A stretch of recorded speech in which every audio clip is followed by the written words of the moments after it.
A little bit speechless. I got goosebumps all up. Like, are you kidding me? Door to door, people shocked in this Woodland Hills complex after a woman living here was arrested by the FBI and accused of trafficking weapons for Iran.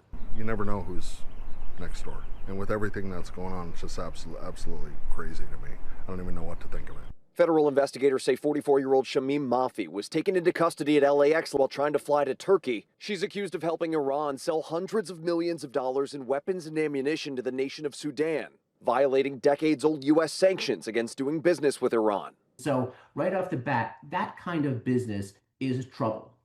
Couple that with the fact that Ms. Mafi is accused of selling weaponry or brokering the sale of weaponry. That's a whole other problem. In a criminal complaint, federal investigators say Mafi helped Iran sell Sudan more than $70 million worth of armed drones, as well as hundreds of bombs, 70,000 AK-47 rifles, and 10 million rounds of ammo. Investigators say Mafi called and met with an Iranian intelligence officer dozens of times and used her business in the Middle East to take payments from Sudan for the weapons. The criminal complaint says Mafi used the encrypted messaging platform WhatsApp to communicate and told others involved in the deals to delete their messages. That shows that you have intent. That shows that you know what you're doing is illegal and you're taking steps to hide it. Based on the information that's listed in here, I have to think the government's got a strong case.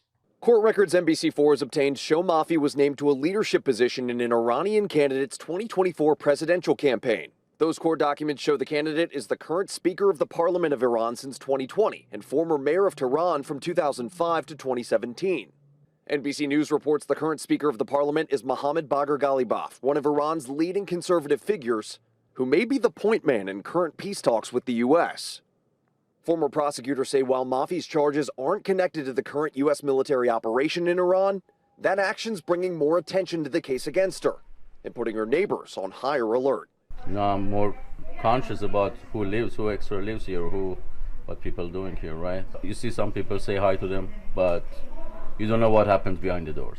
We thank you for watching, and remember, stay updated on breaking news and top stories on the NBC News app or watch live on our YouTube channel.